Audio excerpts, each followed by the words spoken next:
Rise Attire and In Pursuit of Truth proudly present the official IPOT Signature Series, Pursuity Wave. Let's take a look.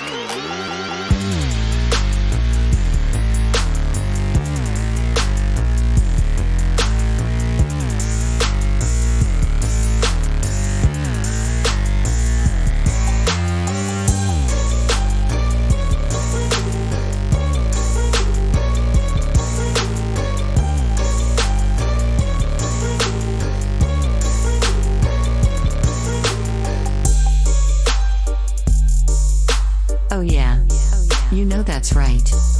Grab your coffee, stretch those hamstrings, fist bump your neighbor. It's going down.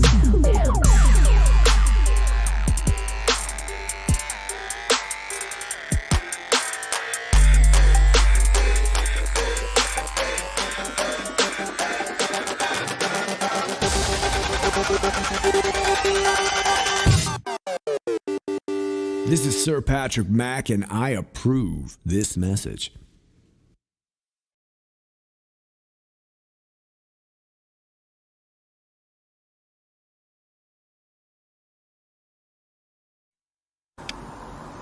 Hiya. Here's 10 newspapers where these Jews are pushing this 6 million figure between the years of 1915 and 1938. The first newspaper is The Sun of New York. New York, June the 6th, 1915. That is The Sun. It's the first page of the 5th section that I want. And there we go. The Sun, it's a bit ripped along there, it's all come off a bit. The 5th section is the front page. And the article is called Horrors Worse in Kishinev, Charged Against Russia Today. And there's the big article. Takes up most of the page.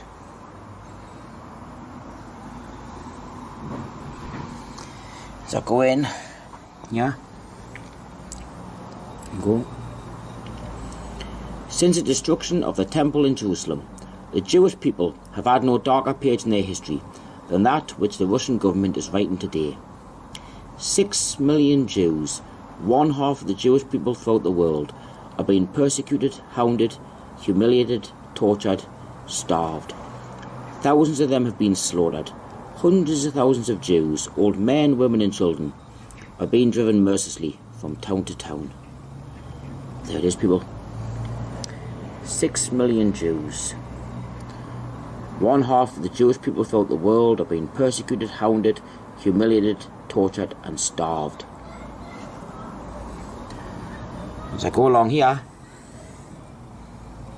support here as well. Dear brethren, have mercy on the 6 million Jews in Russia and take our part.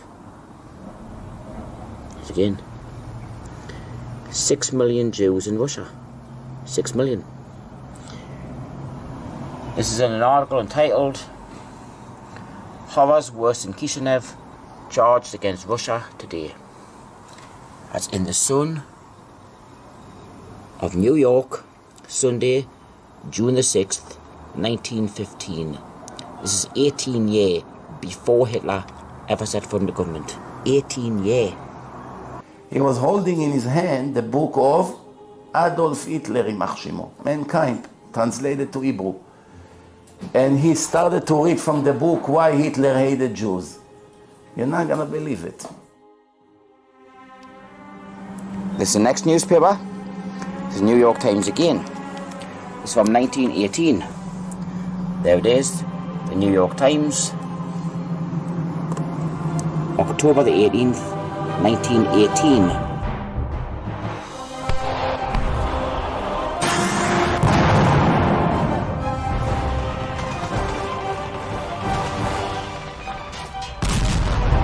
Anyone seeking the victor's version of World War II need only watch any Hollywood movie, turn on the TV to any World War II documentary, or visit any public library.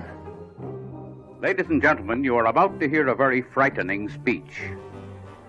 This speech is an explanation of the plans now being laid to throw the United States into a third world war. There it is. 6 million souls will need help to resume normal life when war is ended. 6 million souls.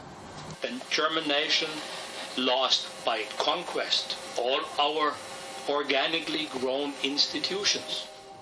Mass meeting he has that 127,000 Jews have been killed and 6 million are in peril. This is not a Jewish meeting. This is the conscience of America making itself felt. It was international Zionism that wanted to destroy Germany and Hitler.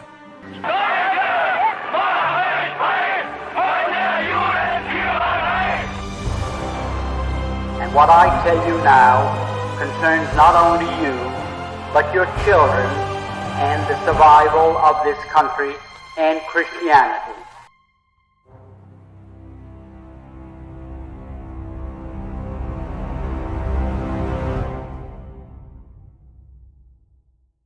Well, I don't want to go by what they were called. We're now using English words, and what they were called in Germany is not very material, but they were communists because in 1917, the communists took over Germany for a few days. Rosa Luxemburg and Karl Liebknecht and a group of Jews in Germany took over the government for 3 days. In fact, when the Kaiser ended the war, he fled to Holland because he thought the communists were going to take over Germany as they did Russia, and that he was going to meet the same fate that the Tsar did in Russia. So he left and went to Holland for safety, for security. At that time, when the communist threat in Germany was quashed, it was quiet, the Jews were working still, trying to get back into their former status, and the Germans fought them in every way they could without hurting a hair on anyone's head. The same as one group, the prohibitionists, fought the people who were interested in liquor, and they didn't fight one another with pistols. They did it every way they could. Well, that's the way they were fighting the Jews in Germany. And at that time, mind you, there were 80 to 90 million Germans, and there were only 460,000 Jews. Less than 1/2% of the population of Germany were Jews. And yet, they controlled all the press, they controlled most of the economy, because they had come in and with cheap money, you know the way the mark was devalued, they bought up practically everything. Well, in 1933, when Germany refused to surrender, mind you, to the World Conference of Jews in Amsterdam, they broke up, and Mr. Undermeyer came back to the United States, who was the head of the American delegation and the president of the whole conference, and he went from the steamer to ABC and made a radio broadcast throughout the United States in which he said, "The Jews of the world now declare a holy war against Germany. We are now engaged in a sacred conflict against the Germans, and we are going to starve them into surrender. We are going to use a worldwide boycott against them that will destroy them because they are dependent upon their export business." And it is a fact that 2/3 of Germany's food supply had to be imported, and it could only be imported with the proceeds of what they exported, their labor. So if Germany could not export, 2/3 of Germany's population would have to starve. There just was not enough food for more than 1/3 of a population. Now, in this declaration, which I have here, it was printed and a whole page, in the New York Times on August 7th, 1933, Mr. Samuel Untermeyer boldly stated that this economic boycott is our means of self-defense President Roosevelt has advocated its use in the NRA, which some of you may remember, where everybody was to be boycotted unless they followed the rules laid down by the New Deal, which of course was declared unconstitutional by the Supreme Court at that time. Nevertheless, the Jews of the world declared a boycott against Germany, and it was so effective that you couldn't find one thing in any store anywhere in the world with the words "Made in Germany" on it.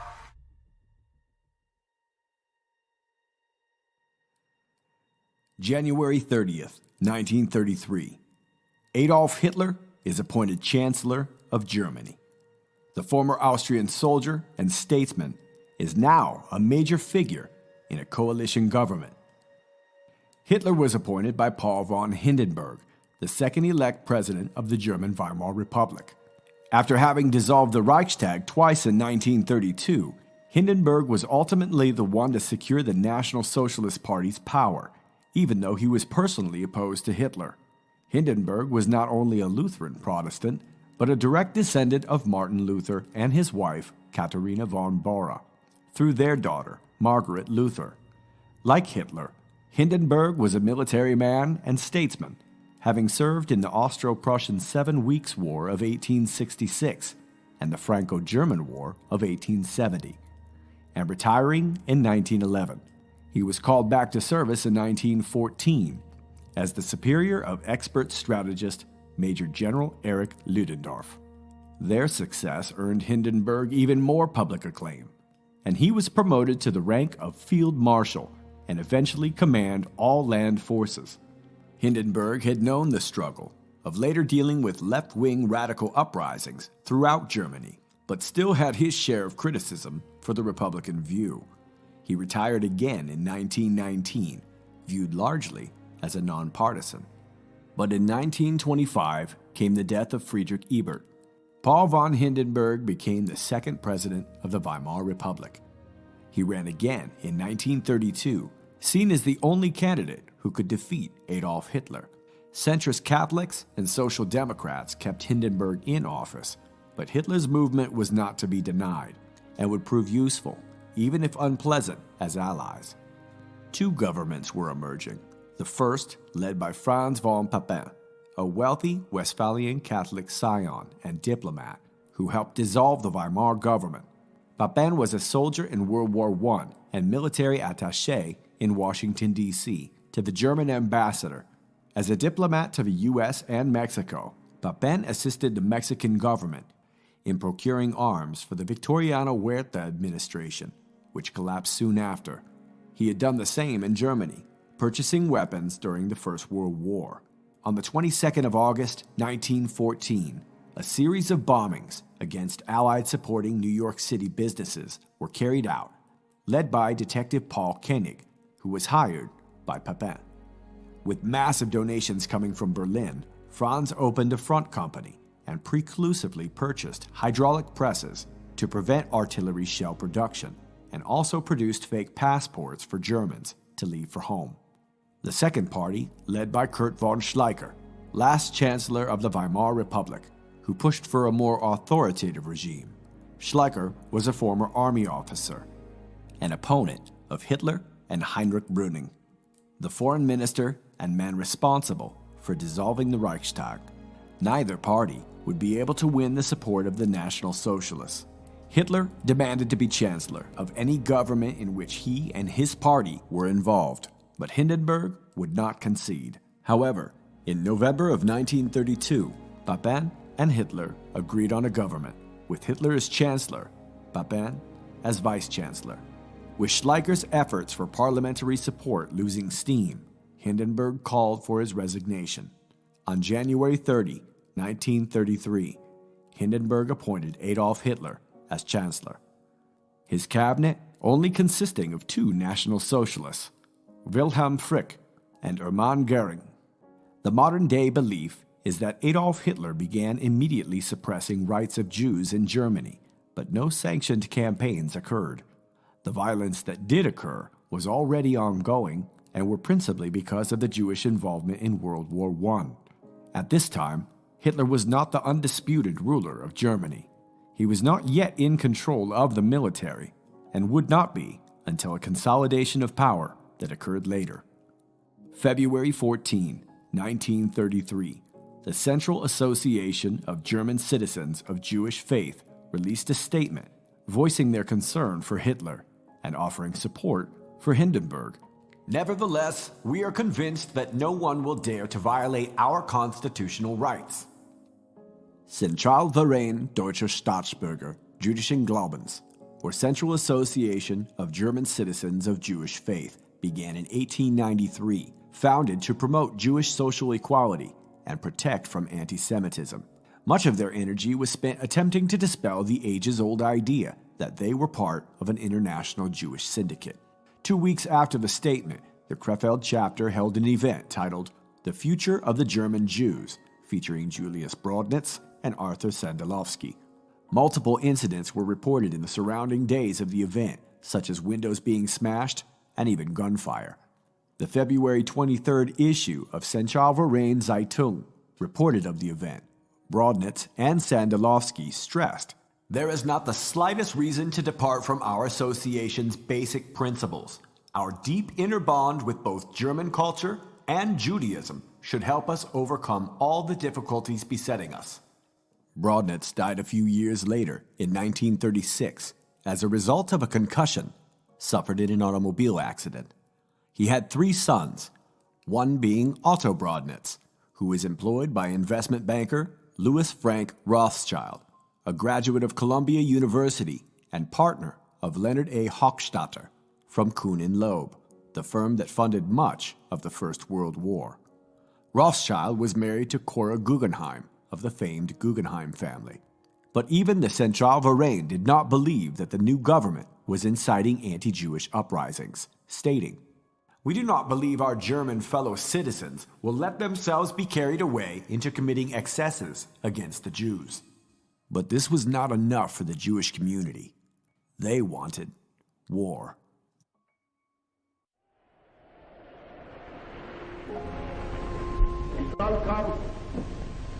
Der Verfall unserer Kultur, diese Welle von Verpestung unseres ganzen kulturellen Lebens, der Zersetzung unserer Literatur, der Vergiftung unseres Theaters, der Kino, die ganze Kunst, sie wird nun langsam vernarrt.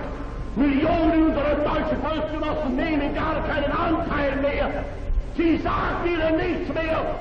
Diese Kunst, die nicht aus unserem Volk geboren worden ist, sondern die uns fremd ist und fremd bleiben wird, die nichts mit deutschem Wesen zu tun hat und nicht aus unserer Seele kam, die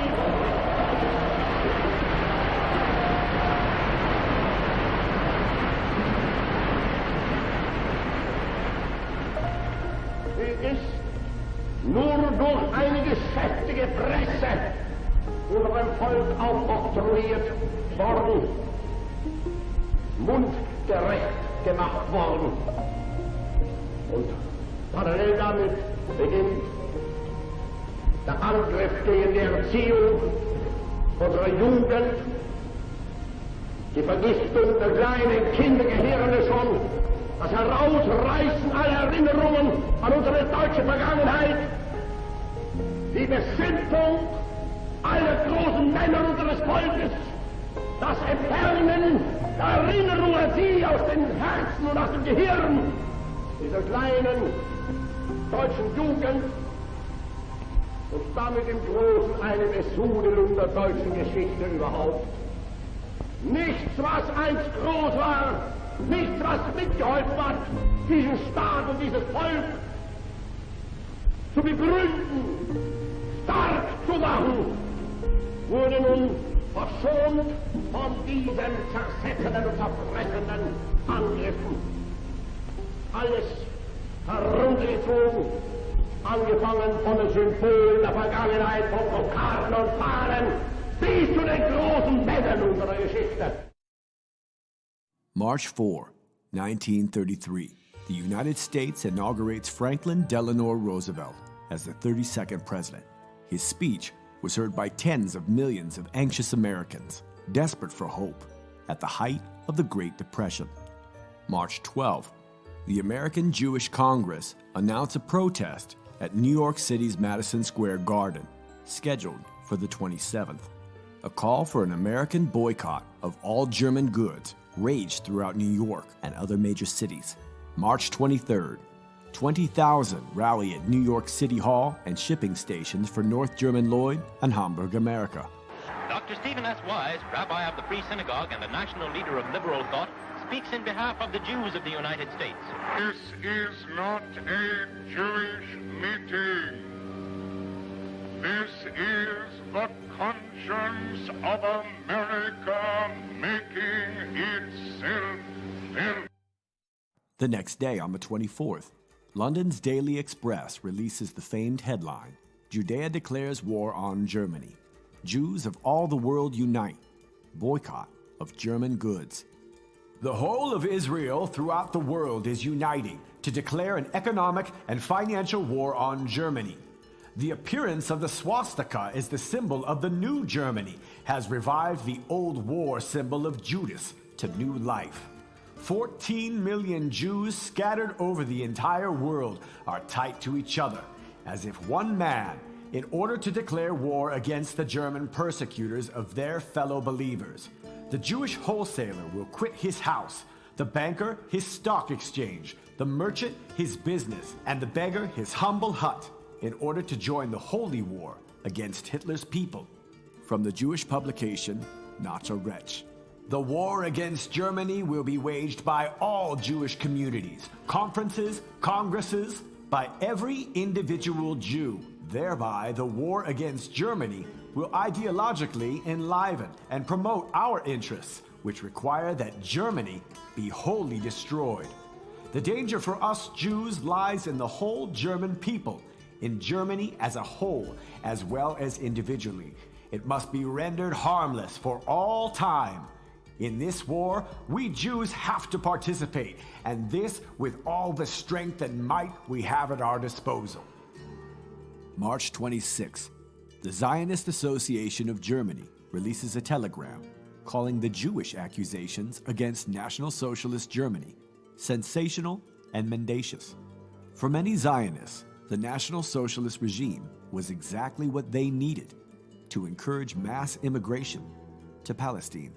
Journalist Klaus Polkehn authored in The Secret Contacts, Zionism and Nazi Germany, 1933 to 1941, published in the Journal of Palestine, that the financial success of National Socialism would play a pivotal role in the establishment of a Jewish state, and that this little-known fact would shed a new light onto the real relationship between Nazi Germany and the Jews.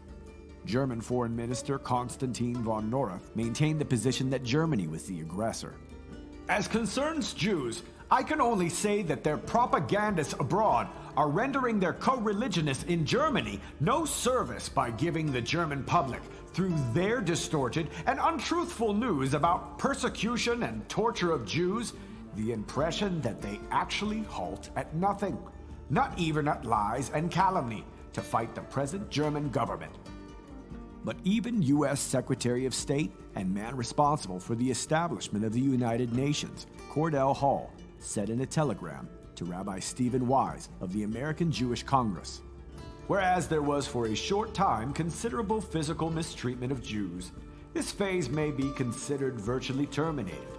A stabilization appears to have been reached in the field of personal mistreatment. I feel hopeful that the situation which has caused such widespread concern throughout this country will soon revert to normal." Despite the conflicting opinions and cautions, the Jews wanted nothing short of war.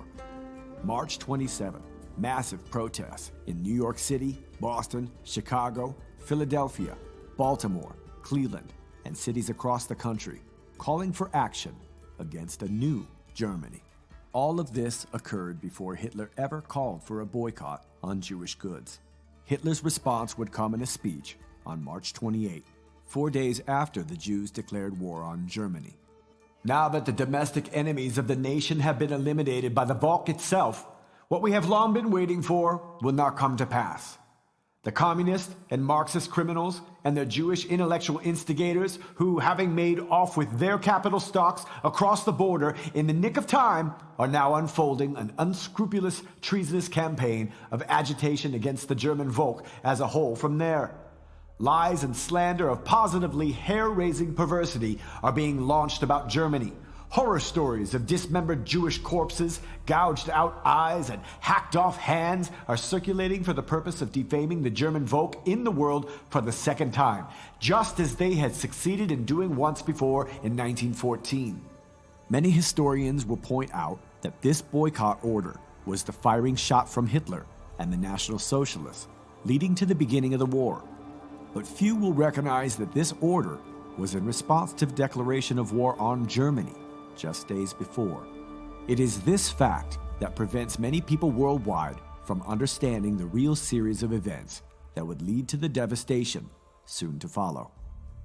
The boycott and response harshly affected global trade, and according to author Edwin Black, cut German exports by 10%, and that some countries were seizing German assets. Months later in Amsterdam, the World Jewish Economic Federation organized and employed worldwide boycotts and political strategies.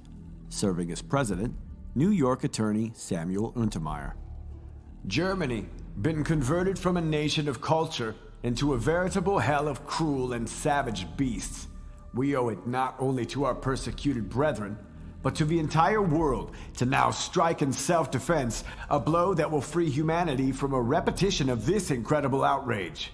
Now or never must all the nations of the earth make common cause against the slaughter, starvation, and annihilation, fiendish torture, cruelty, and persecution that are being inflicted day by day upon these men, women, and children.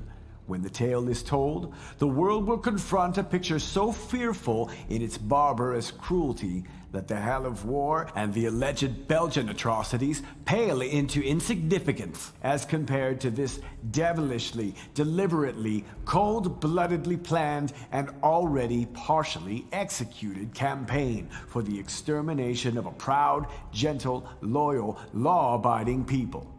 The Jews are the aristocrats of their world. From time immemorial, they have been persecuted and have seen their persecutors come and go.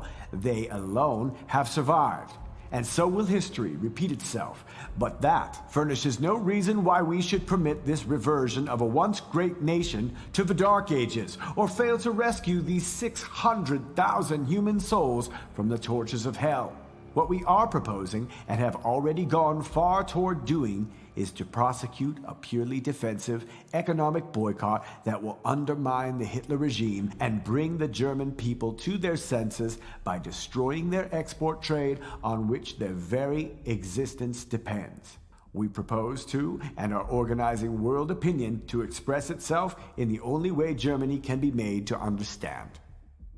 The Hitler regime originated and are fiendishly prosecuting their boycott to exterminate the Jews by placarding Jewish shops, warning Germans against dealing with them, by imprisoning Jewish shopkeepers and parading them through the streets by the hundreds under guard of Nazi troops for the sole crime of being Jews, by ejecting them from the learned professions in which many of them had attained eminence, by excluding their children from the schools, their men from the labor unions, closing against them every avenue of livelihood, locking them in vile concentration camps, and starving and torturing them without cause, and resorting to every other conceivable form of torture, inhuman beyond conception, until suicide has become their only means of escape, and all solely because they are, or their remote ancestors were, Jews, and all with the avowed object of exterminating them.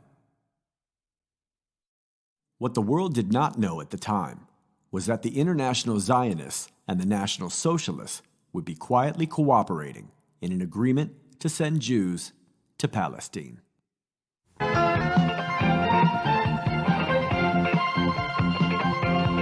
Live on Channel 5, this is the 10 o'clock news with Deborah Norville. Coming out revealing secret negotiation between the Nazis and the Zionists in 1933, which allowed German Jews and their assets to go to Palestine. Rich Samuels joins us tonight with the story of the controversy behind the book and the author's struggle to write it. Rich? Deborah, with the rise of Adolf Hitler to power in the spring of 1933, the Jews of the world were faced with a dilemma. They could raise a cry of protest, a cry few would heed, or they could make a deal with Hitler, a deal that would bring a step closer their dream of an independent Jewish state. The choice they made was difficult and agonizing. This new book describes that choice. The book is called The Transfer Agreement. About the Holocaust. Edwin Black, to fill the void left by the silence of his parents, has written this book, a dense, detailed chronicle of the early months of 1933. January 30th, 1933. Hitler becomes Germany's interim chancellor. The Third Reich has begun.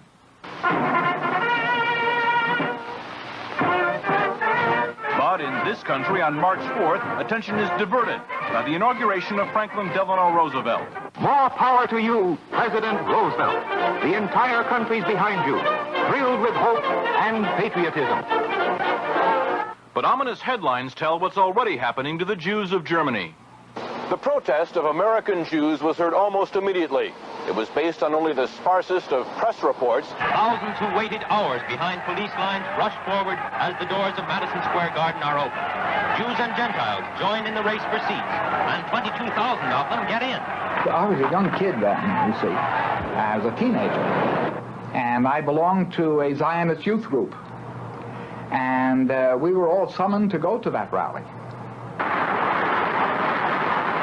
Well, it was a very agitated crowd.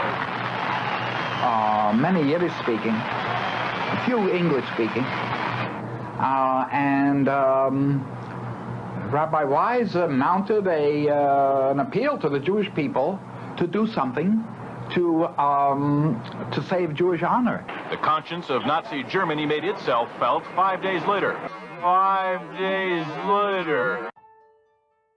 At the time of Hitler's rise, Zionists were but a small minority of Germany's Jews. Jews made up only 0.76% of the population, or roughly 500,000. One of the most prominent Jewish voices at the time was that of the non-Zionist Central Union of German Citizens of the Jewish Faith. This organization produced a resolution in April of 1921 and concluded it with the words, "If the work for settlement in Palestine were nothing more than a task of aid and assistance, then from the point of view of the Central Verein, nothing would be said against the promotion of this work. However, the settlement in Palestine is in the first place an object of national Jewish policy, and hence its promotion and support should be rejected." In a 1930 edition of Süddeutsche Monatshefte, Gerhard Hodheim wrote, "The Zionist program encompasses the conception of a homogeneous, indivisible Jewry on a national basis. The criterion for Jewry is hence not a confession of religion, but the all-embracing sense of belonging to a racial community that is bound together by ties of blood and history and which is determined to keep its national individuality." Head of the National Socialist Office of Foreign Affairs, Alfred Rosenberg, agreed. "Zionism must be vigorously supported so that a certain number of German Jews is transported annually to Palestine, or at least made to leave the country." Many liberal Jews felt that the Zionists were also stabbing them in the back by stirring up more anti-Semitism. But the Zionists saw this as an opportune moment. Hitler's influence was only growing, and the idea of stripping Jews of their citizenship, as well as removing them from all public office, was a reality that would be the push they needed towards Palestine. German-American and vice chairman of the World Jewish Congress, Rabbi Dr. Joachim Prinz, called Hitler's rise to power the beginning of the Jews' return to this Judaism. "No hiding place hides us any longer. Instead of assimilation, we wish for the recognition of the Jewish nation and the Jewish race." Years later, while protesting for civil rights for blacks in the United States, Prince spoke directly before Martin Luther King's famous "I Have a Dream" speech. By the beginning of April, Jewish stores began to be ransacked, and Germany's universities removed over 2,000 Jewish scientists. Not a word said by the Zionist Congress, which would meet later that summer. April 18, the German Student Union announces nationwide action against the un-German spirit. On the same day, the Student Union released their 12 Theses, symbolic of Martin Luther's 95 Theses, and burning of the papal bull. These 12 theses called for the establishment of a national German language and the elimination of Jewish influence in the universities. May 6, the German Student Union raids the library of Magnus Hirschfeld's Institute of Sexual Research, covered in Episode 4. Books, journals, and films about homosexuality, transsexuality, and various records of abortions, sex reassignment surgeries, and other perversions were destroyed. A few days later on May 10, more than 25,000 books were burned in the square of the State Opera Bebelplatz, named for famed German socialist August Bebel, a Gentile sympathetic to the Jewish, gay, and minority cause. Bebel was a follower of Marxist Wilhelm Liebknecht, father of Karl Liebknecht, founder of the German Communist Party and Spartacusbund, along with Marxist Rosa Luxemburg. Wir haben nicht nur die gefahrlosen, wir haben auch die gefährlichen Probleme angepasst. Wir haben nicht aus Angst vor dem Weltjudentum den Griff ins jüdische Wespennest in Deutschland unterlassen. Wir haben die Juden aus dem öffentlichen Leben herausgefegt. Sie können nicht mehr auf den Bühnen oder im Film oder in den Zeitungen im Namen des deutschen Volkes reden. Sie haben kein Recht mehr, die deutsche Nation zu repräsentieren. Man schaue sich im Lager unserer Feinde um. Wohin man blickt, Juden über Juden. Juden hinter Roosevelt als sein Gehirntröst. Juden hinter Churchill als seine Einbläser. Juden als Hetzer und Einpfeifer in der gesamten englisch-amerikanisch-sowjetischen Presse. Juden in den dunklen Winkeln des Kreml als die wirklichen Träger des Bolschewismus. Der internationale Jude ist der Gift, der die feindliche Koalition zusammenhält. Der schlägt durch seine weltumfassenden Beziehungen die Brücken zwischen Moskau, London und Washington. Wir stehen hier dem gefährlichsten Feind der Welt gegenüber. Von ihm geht der Krieg aus, er führt ihn aus dem Hintergrund an, aber er ist nicht unüberwindlich. Wir haben gegen diese terroristische jüdische Welteroberungsidee im Inneren unseres Reiches 14 Jahre lang unter den denkbar ungünstigsten Umständen gekämpft. Wie wir ihn einmal im Inneren zu Fall gebracht haben, so werden wir seine Macht, die uns nun von außen bedroht, zum Sturz bringen. Just a year before, in May of 1932, the establishment of Antifascistische Aktion became the news circulation of the Anti-Fascists, or Antifa, a communist-minded militant organization that had risen up out of the Weimar era, an offshoot of the Communist Party, or KPD. Led by Ernst Thälmann, the KPD were Stalinists, or Soviet loyalists, controlled by Comintern. After Thälmann's official John Wittorf was found to be stealing funds from the KPD, Thälmann attempted a cover-up, but was later removed, only to have Stalin himself intervene and reinstate him. That same year, Thälmann was the party's presidential candidate, receiving less than half the votes of Hitler. Thälmann called for the KPD and the Social Democratic Party to organize a strike to remove Hitler. After an unsuccessful attempt, he then called for violent overthrow. This, amongst a host of other things, led to the next year's worth of fighting between German National Socialists and Antifa. Thälmann was arrested in March of 1933 and imprisoned. He later declared that he had been severely whipped. He spent 11 years in solitary confinement and was executed in Buchenwald in August of 1944. Others arrested were members of the Roter Front Kampfverbund, or Alliance of Red Front Fighters, and other communist militant groups coming out of Weimar. These groups often engaged in violence with police and political rivals. These would be some of the first arrested and incarcerated by the Germans, whose anger was directly aimed at these communists that they believed had cost them the previous war and millions of lives. Those who avoided capture escaped and joined foreign communist militant groups like Centuria, Thälmann, or the International Brigades, who were involved with Comintern to influence the Spanish Republic during the Spanish Civil War. Their fight with the Nazis were soon to officially begin again. While many of these splinter groups fought, or at least claimed to fight fascism, the Zionists did not. On the 1st of March, 1933, the SA occupied Central Verein and shut it down.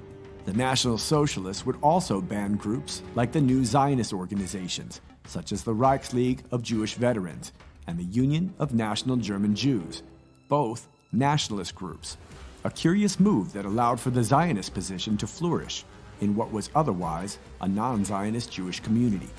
The Reich deputation of German Jews convened in the fall of 1933, involving most major German Jewish groups. At its head, Dr. Rabbi Leo Beck, a reformist Jew, respected by conservatives, liberals, Orthodox Zionists, and non-Zionists, which worked as an advantage to the Zionists, who now could reach the nation of Jewry. This union took place with little to no interference from the state. In fact, the National Socialist Party allowed all kinds of political activity. A statement from the Bavarian political police in July of 1935 noted, "The Zionist organizations have for some time been collecting donations from their members and sympathizers with the intention of promoting immigration, the buying of land in Palestine, and the gaining of support for settlement in Palestine. These collections do not require government permission as they are held in closed Jewish circles. Moreover, on the part of the state police, there is no objection against these arranged meetings since they deal with such funds as are meant to promote the practical solution of the Jewish problem." Most of this Zionist propaganda, in particular the Jüdische Rundschau, operated under the eye of the Ministry of Propaganda, while social democratic and communist publications were banned.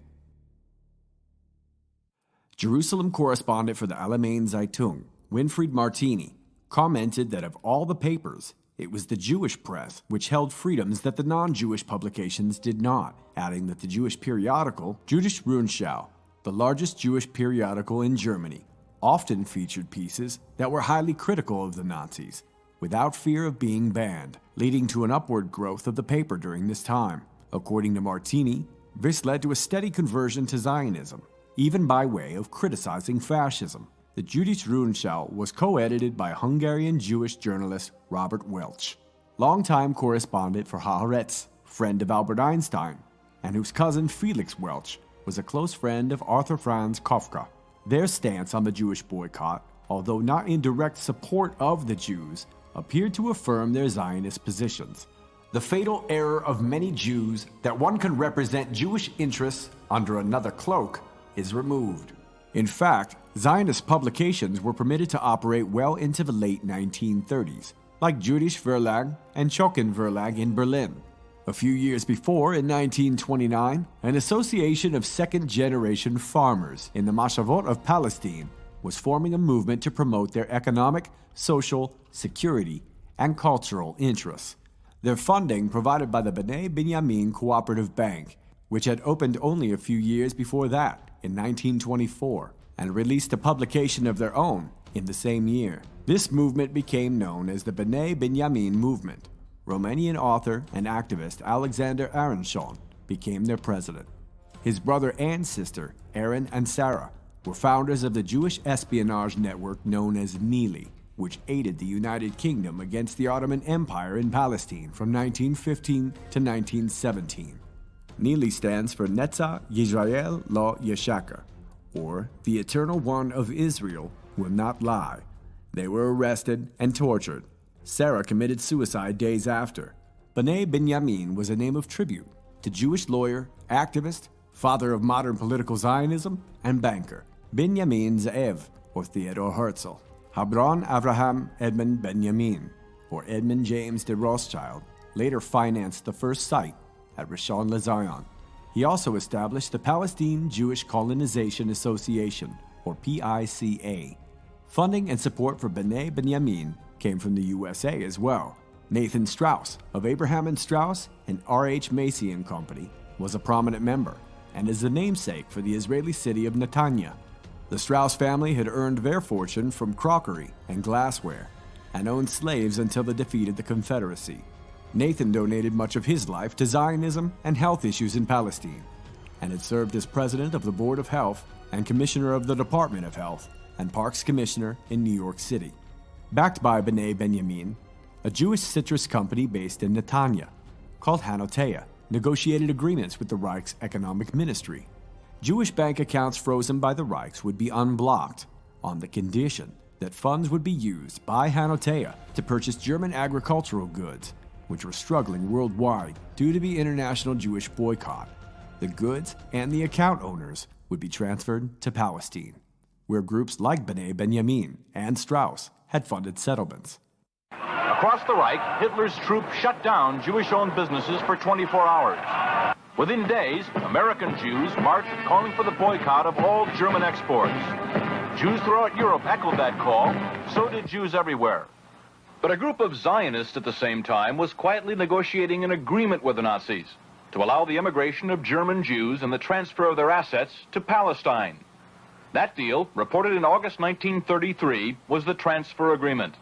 Palestine, sparsely settled by Jews at the time, was radically changed as a result. I lived in Palestine from 1933 to 1936, and we saw every week transports of German Jews coming to settle in Palestine. And many new professions were introduced by them into the country, and they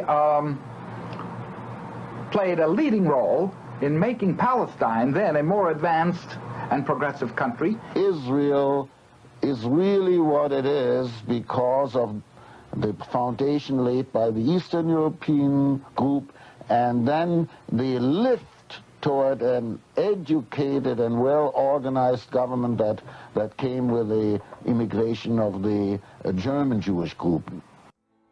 Signed on August 25, 1933, the Haavara Agreement acted much like the Hanotea Agreement. The Anglo-Palestine Bank, under the direction of the Jewish Agency, facilitated the immigration of German Jews to Palestine. In giving up their goods to Germany before departure, the assets would be sent forward to Palestine as German exports. Head of the Jewish Agency and main proponent of the Haavara Agreement, Chaim Arlasarov, from the northern Ukrainian oblast of Romny.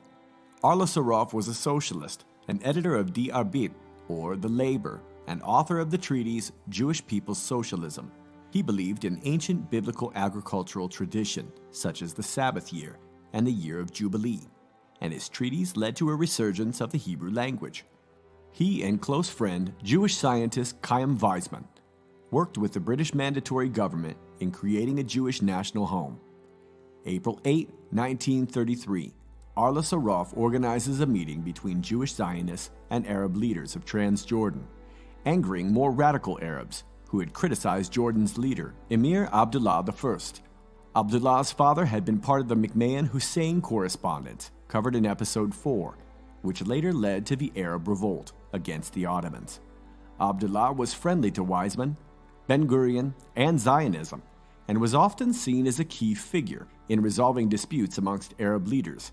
He preferred the idea of a Jewish state to the nationalist Arab scion Amin al-Husseini, a direct descendant of Muhammad. He was appointed the top Sunni cleric position of Grand Mufti in 1921 by British High Commissioner of Jerusalem, Herbert Samuel, a position he used to promote Islam and Arab nationalism over Zionism, a position given to him by a Jew. Jews were also opposed to this meeting, in particular the religious Zionist Mizrahi, who demanded that Arlasarov resign. When the Germans responded with their Jewish boycott in April of 1933, many Jews were unable to leave without a special exit visa. Arlasarov worked with High Commissioner and Zionist sympathizer Arthur Wackel to gain access to supplementary exit visas. The Haavara Agreement is rarely discussed in universities because it depicts a very different relationship history, one of economic cooperation between anti-fascist forces and the Reich during the time of a worldwide boycott of the very same Reich. However, many Jewish groups refused to participate, either because many Jewish firms happened to be the business agents of German enterprises, or because some Jewish organizations, namely those in the United States, took up the position that it was unpatriotic to organize a boycott against a country with whom one's country maintained normal trade relations. This may have been true, but the fact remains, it was the Zionists who were the first to break their own boycott. And had this fact been known worldwide, it most certainly would have painted the German regime in a much different light. As Director General of the Anglo-Palestine Bank, Dutch Zionist Eliezer Hoofien prepared the monetary system and issued currency. The Haavara Agreement is often referred to as the Hoofien Agreement, and many of these agreements worked much like the Hanotea. From Klaus Polkehn, the secret contacts. The Hanotea bought the German goods that it required, paying for them from the German bank accounts of Jewish immigrants.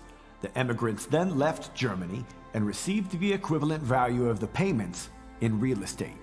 In the words of lawyer and Prussian advisor, Dr. Kurt Ball-Kaduri, the Haavara Agreement was concluded in the form of a letter addressed to Herr Hoofien by the Reich Ministry of the Economy. The negotiations were carried out in a smooth way as the Nazis were at the time still Zionist inclined.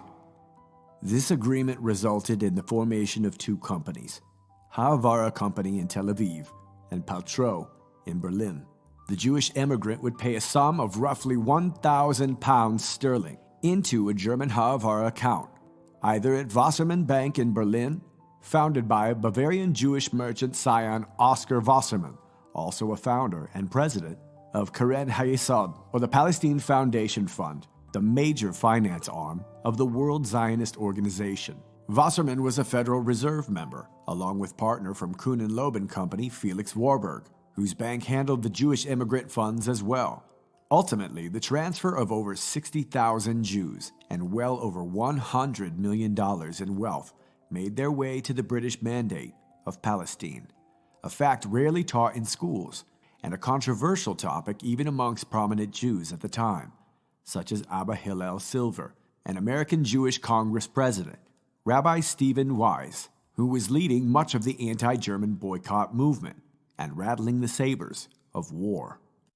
Hitler demanded one concession for the transfer agreement, that the call for a boycott of the Reich, raised by Jews here and elsewhere, be rejected by the Zionists. The Zionists made that concession. And so, while Nazis were marching in Germany, and while Jews were marching here, diplomacy was running a more important story.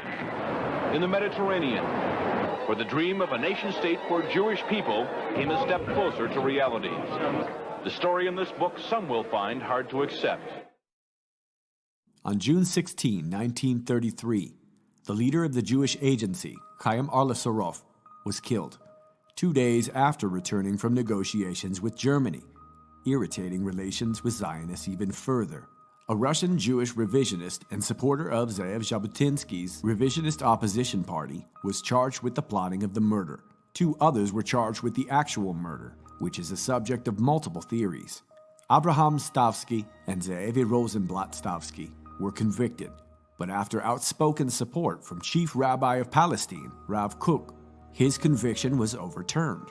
Kook's influence also reached America when he traveled there in 1924 with Rabbi Moshe Mordecai Epstein of the Slobodka Yeshiva, one of the highest schools of study for Talmud. After Stavsky's conviction, he went on to work with the Zionist paramilitary organization Irgun and was later killed during an exchange with IDF forces in the Atalena affair, 15 years and 5 days after Arlosoroff's murder, and only 50 yards from Arlosoroff's murder location. Police Commissioner and former head of the Arms Procurement Department for Mossad LeAliyah Bet, Yeshuda Arazi, otherwise known as Joseph Tannenbaum, was the investigating officer, a man with years of experience himself smuggling arms for the Haganah into Palestine from Europe, and who would later be investigated for his involvement in the 1946 ambush of Aliyah Bet vessels, known as the La Spezia Affair. Arazi contended that Stavsky did not kill Arlosoroff, despite the clear identification of him. Instead, Arazi declared that Arabs had done it. Jabotinsky demanded a search for the said Arabs, only to be accused of German collaboration by David Ben-Gurion, who later founded the State of Israel. Zionists created their own shipping and passenger lines by purchasing the Hochstein and naming it the Tel Aviv, and later establishing the American-Palestine Line. The line's president, Jacob S. Strahl, municipal judge and first chairman of the American Jewish Congress, and the man responsible for introducing Keren Hayesod to the United States. The Tel Aviv bore Hebrew letters on the stern and flew the swastika at the mast. One passenger wrote, "The captain of the ship leading was a registered member of the Nazi Party." The Haavara Agreement worked against the boycott and allowed the German economy a market at a time when they had been experiencing economic ruin. In Palestine, there was essentially no German boycott. while the rest of the world, especially world Jewry, had fought so hard to stifle German exports. This led to an expanded audience to Zionism and assured that founding immigrants would be more well off, as only the elite could afford the 1,000 sterling. In Palestine, a massive economic boom occurred, while working-class German Jews would be left to their own devices. Dr. Karl Landem, Dr. Arnold Barth, Herbert Forder, and more poured into Palestine, bringing big industry, oil prospecting, cement, electricity, the Noemi Bank, all on approval from the Reich. A prospect that many in the National Socialist regime would regret. The main advantages of the Haavara Agreement are the following. The influence of the Haavara Group in Palestine has led to the unusual but hoped-for contingency, wherein of all places, Palestine is the country in which German goods are not boycotted by the Jewish side. There is no doubt that the Haavara procedure has made the greatest contribution to the tremendously rapid building of Palestine. However, these concerns were not shared by the SS or Gestapo, nor did they appear to be by Hitler.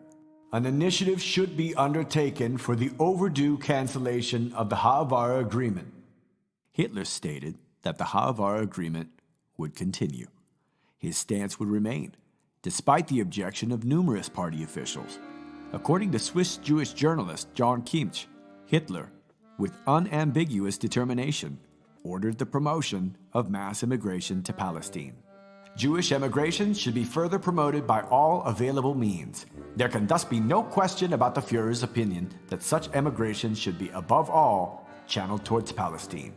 Winfried Martini wrote that the reports were rather clearly favorable to the Jewish side. Hitler thus remained the guarantor of the Haavara transfer, which was only halted at the outbreak of the Second World War. Like many Zionists, Dr. Kurt Tückler, a German Jewish judge and member of the Zionist Federation, saw opportunity in the emigration process. He enlisted the help of Leopold von Mildenstein, a writer and SS officer in charge of the Jewish desk in security service, known for his flair for journalism. The two traveled to Israel with their wives in an effort to create a travel story that would influence others to move there. He described the agriculture, the draining of the swamps, and the Zionist way of life. Joseph Goebbels was pleased with Mildenstein's narrative and even published 12 articles from him in Der Angriff, or the attack. As part of this project, a series of small brass coins featuring the Seal of Solomon and the caption, "A Nazi Travels to Palestine." The other side features a swastika with the newspaper's name, Angriff. The coins were used as a promotion, a free gift to anyone who purchased a subscription. A Nazi Travels to Palestine received little to no public scrutiny. According to Martini, Mildenstein was directly advised by the Zionist officials. Mildenstein's appointment was likely no accident either, as his department was what later became the Internal Secret Service. SS publication Das Schwarze Kreuz, which regularly condemned Jews, Catholicism, and Freemasonry, printed, "The time may not be far distant when Palestine once again receives the sons whom it lost 1,000 years ago. Our wishes, along with the goodwill of the state, accompany them." This quote shows even further that the pro-Zionist stance was not unique to von Mildenstein, but largely funded and endorsed by the Reich. Beyond Mildenstein, Zionist leaders continued to advise German intelligence, with little information more than that known to the public. One of the few documents is a memorandum from Professor Franz Six, dated June 17, 1937. It is simply marked "Secret Matter for the Command." It contained information on a visit from Zionist emissary Feivel Polks after his travels to Berlin in early 1937. Like von Mildenstein, Six was a member of the Nazi Party and a member of the SD, the intelligence agency of the SS and Nazi Party. He was expected to be the next commander and would have been in charge of the famed Black Book, or special search list Great Britain obtained, full of names to be arrested, including politicians and celebrities like Winston Churchill, Sigmund Freud, Bertrand Russell, and bankers like Bernard Baruch, a New York agent for the Rothschilds. A separate list included groups such as Freemasons, Jehovah's Witnesses, and the Boy Scouts. He was sentenced to 20 years at Nuremberg, but released a few years later. Not one Zionist appeared eager to expose him. He went on to work for the Gehlen organization, which later became the Internal Secret Service. Later retired and worked as an ad executive for Porsche. On February 4, 1936, a man named David Frankfurter assassinated a prominent member of the Nazi Party, Wilhelm Gustloff, in Switzerland. Frankfurter turned himself in and stated that he acted alone, to the disbelief of the Nazis, who assumed he was working with a larger group. They enlisted the help of an agent of Haganah, Feivel Polks, who promised to help lead to the organization responsible for the murder of Gustloff. This aid became a working relationship, which led to Polks eventually bringing SS Untersturmführer Adolf Eichmann to Palestine. Polks had been recommended to the Reich by Dr. Franz Reichert of the German New Bureau. The interview was conducted by Eichmann and recorded by Six. Polk stated that he was willing to assist Germany as long as it did not conflict with his Zionist views. He stated that he knew who was behind Gustloff's murder and that he could help the Germans in obtaining oil from the Middle East. The Nazi Jewish Department wanted information on murder threats and plans from a group known as the Alliance Israélite Universelle, a largely Freemasonic group formed after the fall of the Second French Empire by Freemason Adolphe Crémieux. Polks would receive regular payments of 1,000 Reichsmarks. Nazi intelligence seemed more interested in preventing assassination than preventing movements towards Palestine. Polks met again with the SS, this time in Haifa, with SS Sturmbannführer Herbert Hagen, under the guise of being journalists, but were expelled to Cairo. Eichmann was captured by Israelis in Argentina in 1960 and stood trial. He was executed in 1962. Polk's archives, which were held at Jerusalem's Yad Vashem Holocaust Center, have not been released because of fear of embarrassment, according to Trotskyist writer Lenny Brenner, who tried to access them as stated in his book, 51 Documents. Hagen succeeded Mildenstein as director of the Judenreferat, and he claimed in his papers that Polks held leadership of the whole self-defense apparatus of the Palestinian Jews. As for Officer Leopold von Mildenstein, a 1956 CIA report from Cairo confirmed that he had been working for the Egyptian government of Gamal Abdel Nasser, the one to nationalize the Suez Canal, sparking the Israeli invasion known as the Suez Crisis. Mildenstein was working on a radio show called Voice of the Arabs and had become one of the biggest broadcasters in the Middle East. By June of 1960, when Eichmann was captured by Mossad, Mildenstein revealed that he had also been working with the CIA and claimed immunity from prosecutions. The CIA would neither confirm nor deny. In 2011, Israeli director Arnon Goldfinger, along with a grandson of Dr. Kurt Tuchler, created a documentary entitled The Flat.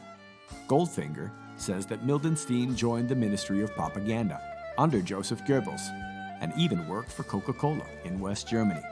There was concern in the Reich that a Jewish homeland in Palestine would create for Germany a new enemy, one that would have a deep influence on developments in the Near East. Other agencies warned that a Jewish state would work to bring special minority protection to every Jew in every country, therefore giving legal protection to the exploitation activity of world Jewry. Hitler's foreign minister, Joachim von Ribbentrop, called it dangerous, adding that it would bring an international increase in power to world Jewry. Despite personally reviewing these warnings, Hitler proceeded. To Hitler, the idea of ridding Germany of its Jews far outweighed the risk. By 1937, the British government imposed more restrictions on Jewish immigration to Palestine. The SS responded by working with Zionist agency Mossad LaElia Bet to smuggle Jews illegally into Palestine. The Haavara Agreement brought in untold millions into Palestine from Germany, but what it also achieved was a discerning mass migration. Only the wealthiest and most intelligent were able to migrate. Hitler reviewed the policy in 1937, again in 1938, each time maintaining the agreement. The Reich even contributed by organizing their own transfer company, the International Trade of Investment Agency, or INTRIA, but even this was managed from London. by director Siegfried Moses. Dozens of companies, like Haavara, tens of thousands of Jews, millions in wealth. Jewish historian Edwin Black. Many of these people, especially in the late 1930s, were allowed to transfer actual replicas of their homes and factories. Indeed, rough replicas of their very existence. By means of a transfer agreement, Hitler's Third Reich did more than any other government to support the Jewish transfer to Palestine. The Zionist revisionist writers and scholars often claim that Eichmann was there to conspire with Arab rebels and even meet with Grand Mufti Muhammad Amin al-Husseini. But this story came from Zionist Simon Wiesenthal, writer and eventual member of the American Office of Strategic Services, or OSS. Wiesenthal made the additional claim that Eichmann had a network of Palestinian agents. This version would show up in later years, like in Gerald Reitlinger's The Final Solution. Perhaps it was this crucial but conflicting narrative that led the Israelis to try Eichmann away from the public eye. The reports of Eichmann and Hagen's travels contain renderings of the conversations had with Polks and not the Grand Mufti on October 10th and 11th at Cairo's Café Gropi. Here, Polks explained that a Zionist state must be established by all means, adding that it should be in line with England's partial promises. Then the borders may be pushed further outwards, according to one's wishes. Polks went on to applaud Germany's anti-Semitic sentiment.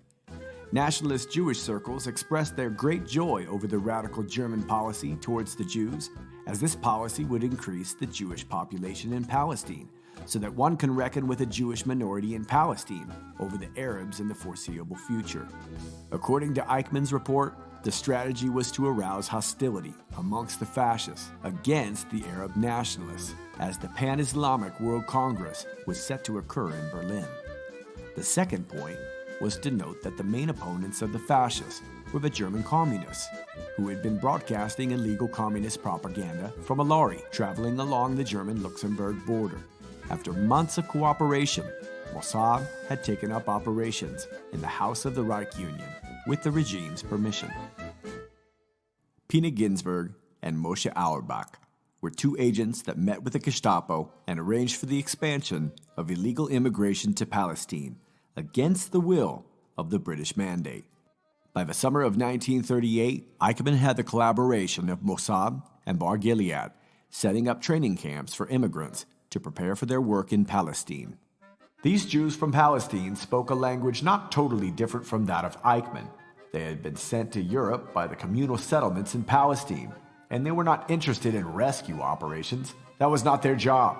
They wanted to select suitable material, and their chief enemies were not those who made life impossible for Jews in the old countries, Germany and Austria, but those who barred access to the new homeland.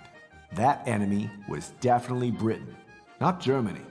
They were probably among the first Jews to talk openly about mutual interests. While the Labor Party Zionists like Weizmann, Wise, and Ben-Gurion secretly kept their contacts with fascists, the revisionist groups of Irgun and Leomi openly lauded them, all lining up to work with Hitler, while publicly denouncing their opponents of the very same thing. Italian dictator Benito Mussolini supported the revisionists and allowed them to train his navy. At one point, Jabotinsky suggested the mandate go to Italy because Mussolini would have been far more aggressive. Perhaps the most decisive piece of evidence for collaboration between the Third Reich and the Zionists is a memorandum from January 11, 1941, which reads as a proposal from the Irgun, offering Germany support as an ally. This extended into the military, involving Jewish manpower. 2 years later, Irgun forces would be attacking British installations, weakening the anti-Hitler alliance. In June of 1938, 32 capitalist countries convened in the Swiss town of Evian to address the Jewish question. This was initiated by U.S. President Franklin D. Roosevelt. Israeli politician Golda Meir was allowed to attend, but was not permitted to speak.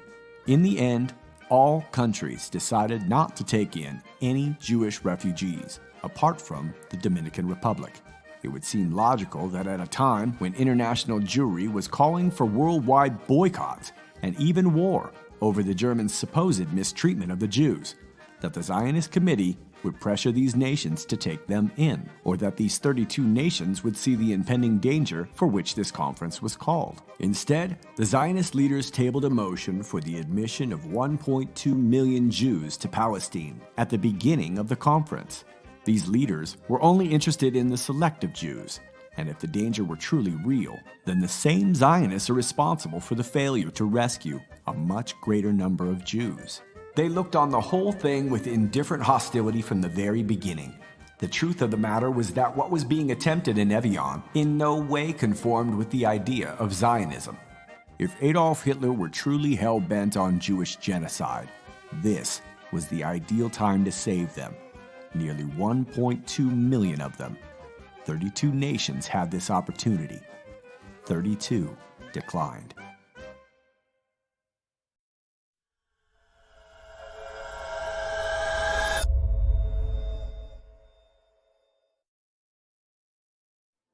German cities will be subjected to an ordeal the like of which has never been experienced by a country in continuity, severity, or magnitude. To achieve this end, there are no lengths of violence to which we will not go.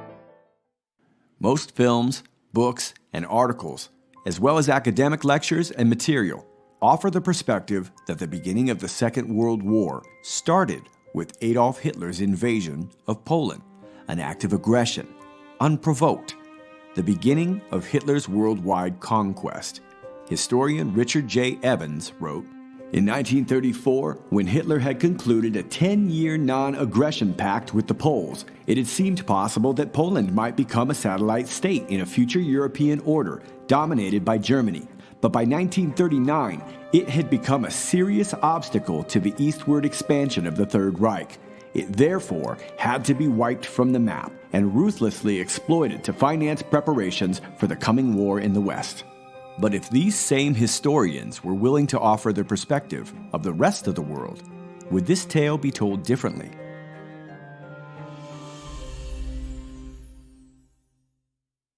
March 30, 1939. Polish army officer and foreign minister Józef Beck, who had been struggling to keep peace with not only Germany, but Lithuania and Czechoslovakia, was granted assurance from the British government that they would assist Poland as an ally in wartime if Poland felt a threat to their own independence. In the words of British Secretary Lord Halifax Neville Chamberlain, "I now have to inform the House that in the event of any action which clearly threatened Polish independence and which the Polish government accordingly considered it vital to resist with their national forces, His Majesty's government would feel themselves bound at once to lend the Polish government all support in their power. They have given the Polish government an assurance to that effect." This assurance resulted in widespread violence against the German minorities in Poland and agitated the already contested Danzig and Korda region. From Hans Schottewald's Polish acts of atrocity against the German minority in Poland, the guarantee of assistance given Poland by the British government was the agent which lent impetus to Britain's policy of encirclement. It was designed to exploit the problem of Danzig and the corridor to begin a war, desired and long prepared by England, for the annihilation of Greater Germany. In Warsaw, moderation was no longer considered necessary, and the opinion held was that matters could be safely brought to a head. England was backing this diabolical game, having guaranteed the integrity of the Polish state. The British assurance of assistance meant that Poland was to be the battering ram of Germany's enemies. Henceforth, Poland neglected no form of provocation of Germany and, in its blindness, dreamt of victorious battle at Berlin's gates, had it not been for the encouragement of the English war clique, which was stiffening Poland's attitude towards the Reich and whose promises led Warsaw to feel safe. The Polish government would hardly have let matters develop to the point where Polish soldiers and civilians would eventually interpret the slogan to extirpate all German influence as an incitement to the murder and bestial mutilation of human beings. In 1939, there were more than 1 million ethnic Germans living in Poland. By August of that year, Polish authorities began a campaign of mass arrests, confiscating businesses and welfare institutions. Many of these Germans had already lost everything, including land, after the punishing Treaty of Versailles, which devastated Germany, and in this case, reduced their forces to a mere 100,000 soldiers. The Germans who were arrested were forced to march further inland.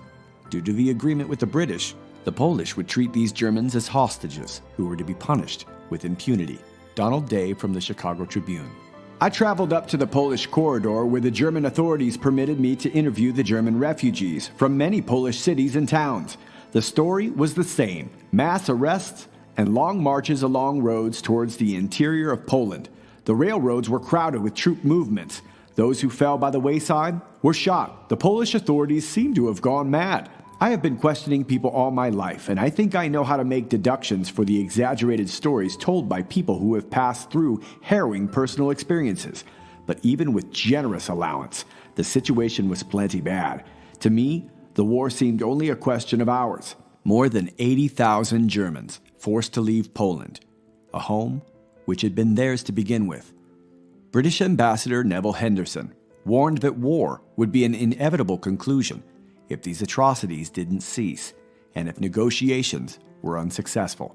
He also warned Halifax that a full-scale occupation of Danzig would be unwise and against Polish policy.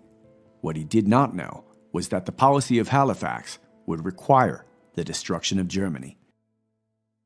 Mr. Churchill hat es soeben wieder erklärt, dass den Krieg will. Er hat nun vor etwa 6 Wochen mit dem Krieg in dem Raum begonnen, in dem anscheinend glaubt, wohl besonders stark zu sein, nämlich den Luftkrieg gegen die Zivilbevölkerung. Allerdings unter dem vorgeschobenen Motto gegen sogenannte kriegswichtige Einrichtungen. Diese Einrichtungen sind seit Freiburg offene Städte, Marktflecken, Bauerndörfer, Wohnhäuser, Lazarette, Schulen, Kindergärten und was sonst noch alles getroffen wird. Ich habe bisher darauf kaum antworten lassen. Aber das soll nun nicht bedeuten, dass dies die einzige Antwort ist oder bleiben wird. Ich bin mir nun darüber im Klaren, dass aus dieser unserer einmal kommenden Antwort namenloses Leid und Unglück über die Menschen hereinbrechen wird.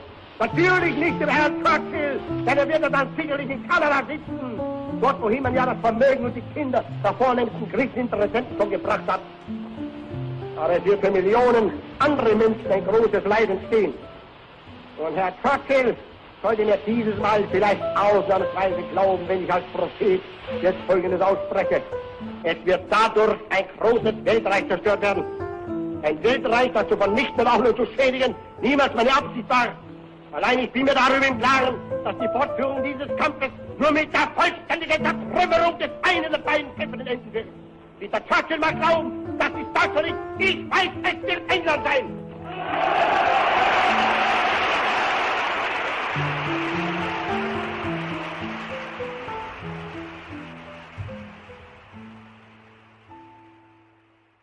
Many of these reports of violence against the Germans were considered simple propaganda, but Hitler was in a unique situation. If he did not act, the German citizens of Danzig would suffer, and if he did, it could start war with the French and the British. American historian Harry Elmer Barnes. It has now been irrefutably established on a documentary basis that Hitler was no more responsible for war in 1939 than the Kaiser was in 1914, if indeed as responsible. Hitler's responsibility in 1939 was far less than that of Beck in Poland, Halifax in England, or even Daladier in France. Dutch historian Louis de Jong wrote about windows being smashed in homes, shops, embassies, and schools. Polish newspaper Illustrowany even announced that Poland was instigating action against Germany. Another Polish publication, Kurier Polski, called for the destruction of Germany, even while negotiations were ongoing. These negotiations, led by Polish ambassador Jerzy Potocki, were deteriorating as he failed to persuade Beck. Poland prefers Danzig to peace. Even British Royal Navy Captain Russell Grenfell was wary of Britain's unconditional support for Poland. This would have worked out very awkwardly for Britain in the days when she was the challenging power, as for example against Spain in the 16th century, Holland in the 17th, and Spain and France in the 18th. He further wrote that the guarantee publicly dares a rival to ignore the guarantee, and take away the consequences, after which it is hardly possible for that rival to endeavor to seek a peaceful solution of its dispute with the guaranteed country without appearing to be submitting to blackmail. Pictured is the written discharge of German Eugene Hoffmann of Bromberg, who was imprisoned by Jewish-Polish commander Isidor Berger. The same discharge was received by all German minority prisoners, to be released at the same time as Hoffmann. However, on September 4, all except Hoffmann were murdered, 39 Germans killed and mutilated. Poland wants war with Germany, and Germany will not be able to avoid it, even if it wishes to do so. September 1st, 1939. German forces intervened for a desperate German minority, crossing the border at Bromberg, which had been annexed to Poland after 1918. On September 3rd, England and France declared war on Germany. The Polish would be invaded 2 weeks later by forces from the USSR, yet no declaration was declared by either country or any of their allies. Poland, England, and France wanted Germany, and now they had them. What followed was a complete genocidal slaughter on the German citizens of Bromberg. The Bromberg Bloody Sunday. Historians are quick to point out that this was a German act of aggression, German sniper fire on retreating soldiers. But historical context shows that Poland was doing anything but retreating, and the Germans were in no position to provoke.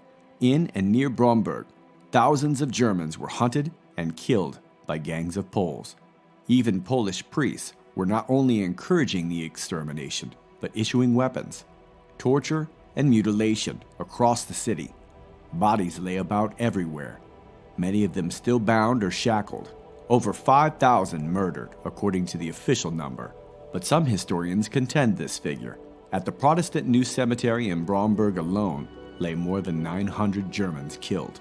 The Central Graves Registry Office of Posen estimates 15,000, same as Social Democratic publisher Otto Heike.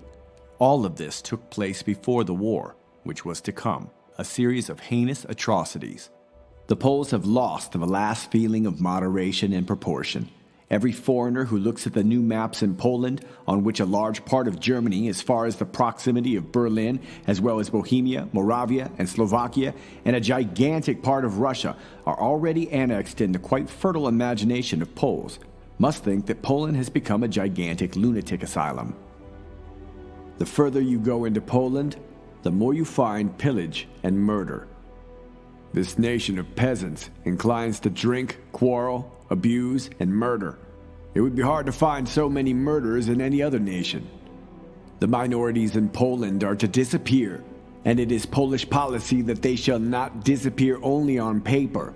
This policy is being pushed forward ruthlessly and without the slightest regard for public opinion abroad, for international treaties, and for the League of Nations. The Ukraine under Polish rule is an inferno. White Russia is an even more hellish inferno. The purpose of Polish policy is the disappearance of the national minorities, both on paper and in reality. A wave of terror is sweeping Poland at this very moment. The press can hardly breathe a word because it is gagged. A police regime with all its horrors and its wild measures of oppression strangles the country. The prisons of the Republic today hold more than 3,000 political criminals who are maltreated by their jailers, humiliated and beaten up with belts and sticks. The lives they have to stand is such that in many prisons the inmates prefer death to the slow torture inflicted upon them. The first victims of the war were Volksdeutsche, ethnic German civilians, residents in and citizens of Poland, using lists prepared years earlier, in part by lower administrative offices. Poland immediately deported 15,000 Germans to eastern Poland. Fear and rage at the quick German victories led to hysteria. German spies were seen everywhere, suspected of forming a fifth column. More than 5,000 German civilians were murdered in the first days of the war. They were hostages and scapegoats at the same time. Gruesome scenes were played out in Bromberg on September 3rd, as well as in several other places throughout the province of Posen, in Pomeranian, wherever German minorities resided.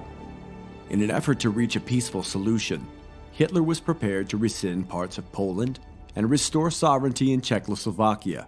But his attempt was thwarted by Joseph Stalin, by way of Vyacheslav Molotov, who had received information about the peace deal from German Minister of Foreign Affairs Joachim von Ribbentrop. They refused, and Hitler would abandon the idea of Polish statehood. Ich muss aber auch erwähnen, dass neben der von uns zugegebenen Tapferkeit vieler polnischer Verbände die schmutzigsten Taten stehen, die vielleicht in den letzten Jahrzehnten irgendwo vorgefallen sind. Es sind Dinge, die ich als Soldat des Weltkrieges, der ich nur im Westen gekämpft habe, nie kennenzulernen Gelegenheit hatte. Tausende von niedergemetzelten Volksdeutschen, viehisch abgeschlachteten Frauen, Mädchen und Kindern,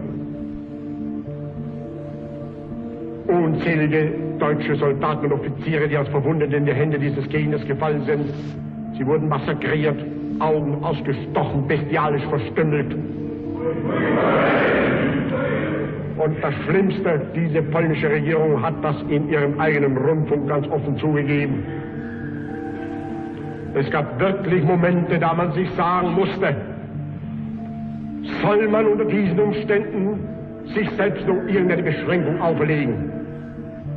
Es ist mir nicht bekannt geworden, dass irgendeiner unserer demokratischen Staatsmänner es der Mühe wert gefunden hat, gegen diese Barbareien zu protestieren. Zehntausende werden verschleppt, misshandelt, in der grausamsten Weise getötet. Sadistische Bestien lassen ihre perversen Instinkte aus. Und diese demokratische, fromme Welt sieht zu, ohne mit einer Wimper zu zucken.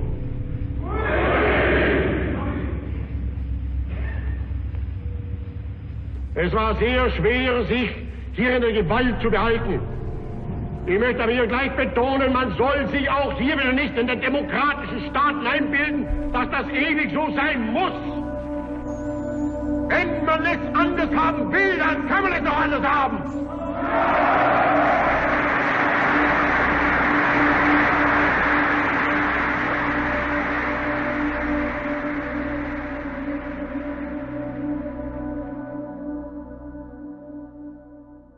Even Neville Henderson, who had worked for peace at this time, would later claim that Hitler had initiated the violence, even though he had previously warned of the very atrocities that Hitler had been forced to stop. A narrative that continues to this day. A narrative that does tell of an event that same day when passenger liner SS Athenia, heading for Canada from England, was sunk. On board, 500 Jewish, 469 Canadian, 311 American, 72 British, and 315 crew members. As the Athenia made their way off the Irish coast, they were spotted by the German submarine U-30. They were later fired upon. According to U-boat commander Fritz Julius Lemp, the boat had strayed from shipping lanes and was darkened, prompting the attack. Many were rescued, but 98 passengers and 19 crew members were killed by an explosion resulting from the fired torpedo. 3 Royal Navy destroyers, HMS Electra, HMS Escort, and HMS Fame, were the first on the scene to rescue passengers. The British blamed the Germans. Joseph Goebbels claimed that a bomb may have been planted by Churchill. With Britain and France now at war with Germany, it would have seemed unwise to needlessly attack a passenger liner with 3 Royal Navy destroyers nearby. And although the media reported Goebbels' claim as ludicrous, the idea was actually a bit more plausible. Hitler was doing his best to avoid confrontation and had ordered U-boat commanders to abide by the prize regulations, which forbade an attack like this, but did demand that these ships be searched. If found to be containing war aid, the ships could be sunk and the crews could escape safely, a much likelier scenario. It would not be until the Nuremberg trials that a statement read by Admiral Karl Donitz would claim that the attack was an error and that the Germans attempted to cover it up. The US had taken the public stance of neutrality, while Germany maintained that the attack was sabotage, meant to provoke America into joining the war effort, seeing as 30 Americans had been killed. The US State Department requested that surviving passengers submit affidavits detailing their experiences. Most claimed that they saw nothing. A few claimed that U-boats fired upon them. But one passenger had a different perspective. Gustav Anderson from Evanston, Illinois, a travel bureau operator who had traveled on the Athenia enough to know much of the crew by name. His affidavit asserted that the liner was carrying defense materials and weapons to Canada and was scheduled to be outfitted as a raider vessel. Anderson swore under oath and was questioned by Congress, stating that he had spoken with Athenia chief officer Barnett Copeland, who had given him the information that the ship was to be used as an armed merchant cruiser. Anderson said that the ship's decks had been reinforced and that this was common knowledge amongst passengers, a majority of them Jews. Anderson went on to say that the Athenia was sunk by gunfire from the British destroyers just before sunrise.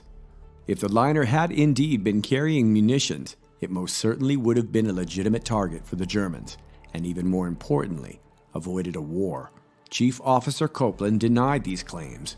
Others would too, but not until after Anderson's story had reached the press. The New York Times would be one of the first to offer a counter-narrative, and a number of other affidavits appeared, now countering Anderson's recollection. But public skepticism had reached overseas, and only a month later, roughly 40% of Americans polled were not convinced that Germany had committed the attack. In the Army and Navy Journal, former President Herbert Hoover wrote, "The whole thing looks suspicious to me. I cannot believe even the clumsy Germans would do such a thing." Anderson went on to give numerous lectures of his account, and the British spent a considerable amount of effort to dispel this very account.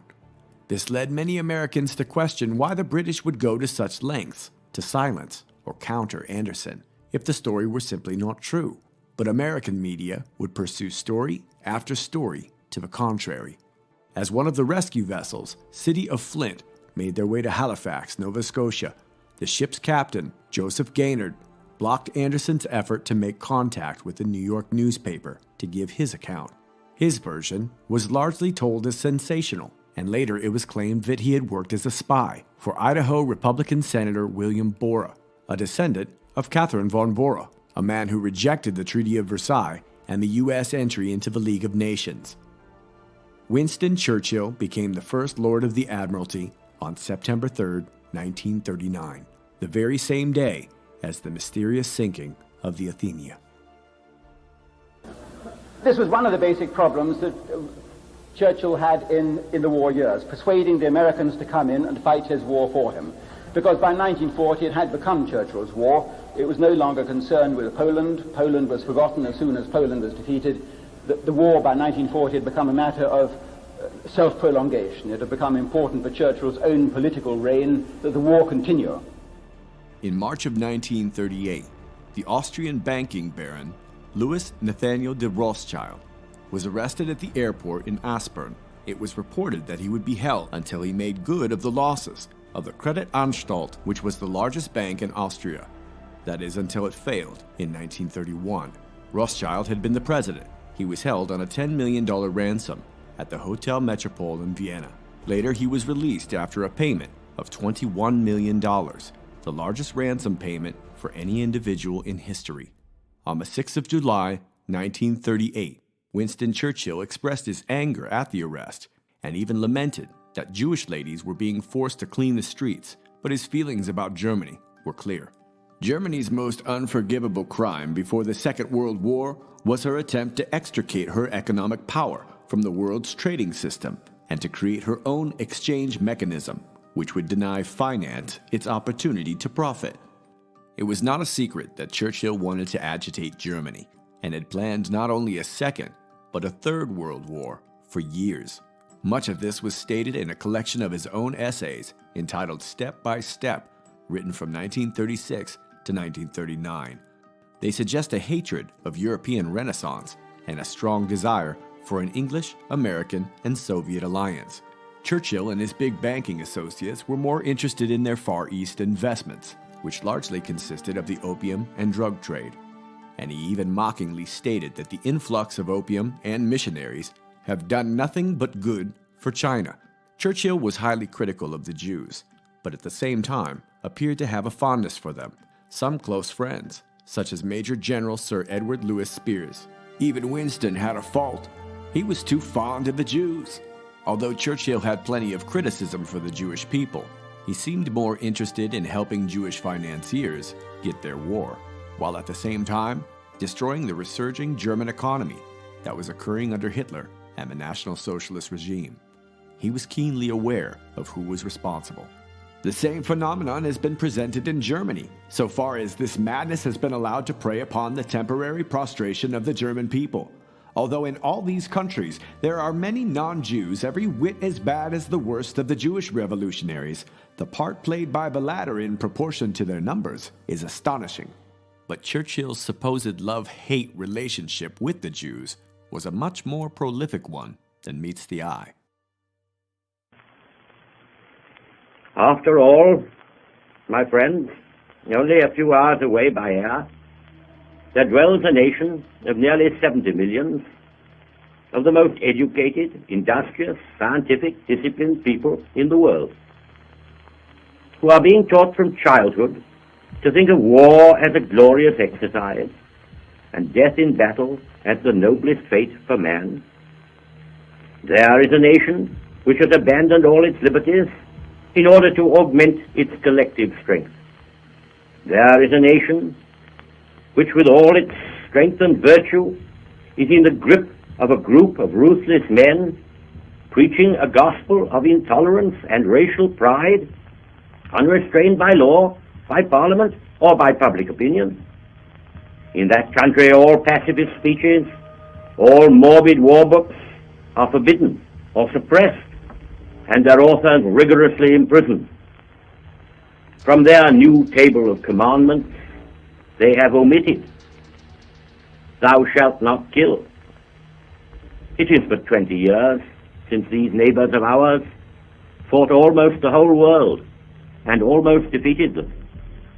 Now they are rearming with the utmost speed, and ready to their hands is this new lamentable weapon of the air, against which our navy is no defense, and before which women and children, the weak and frail, the pacifist and the jingo, the warrior and the civilian, the frontline trenches and the cottage home, all lie in equal and impartial peril. Nay, worse still, for with the new weapon has come a new method, or rather has come back the most brutish methods of ancient barbarism, namely the possibility of compelling the submission of races by terrorizing and torturing their civil populations.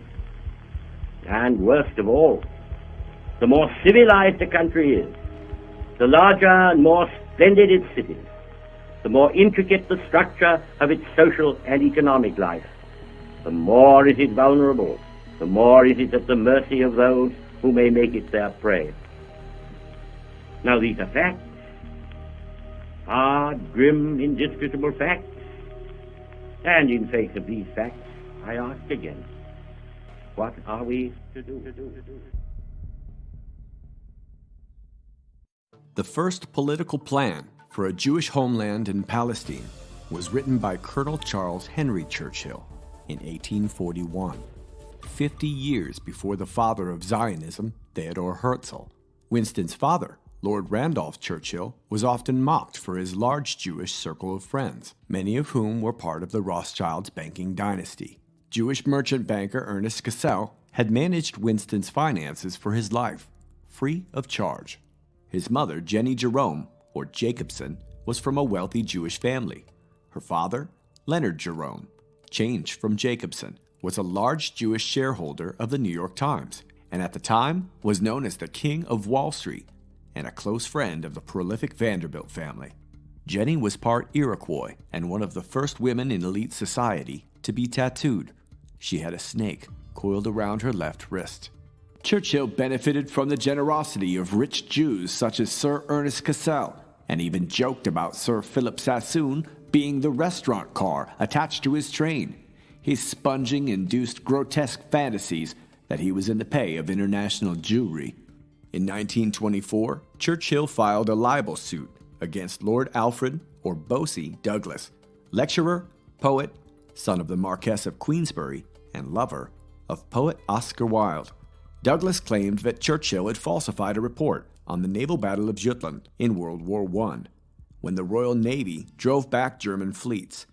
Churchill allegedly reported that it was the British who had been defeated, so that British securities prices would drop, allowing a select group of Jewish financiers to buy them up at cheap prices and allowing Cassell to make up a $40 million profit. Both were cleared. Many suspected that Winston was being controlled by Lord Victor Rothschild, by way of Victor's friend and Soviet spy, Guy Burgess. The reportedly gay Churchill was quite fond of Burgess, who frequented Churchill's home at Chartwell.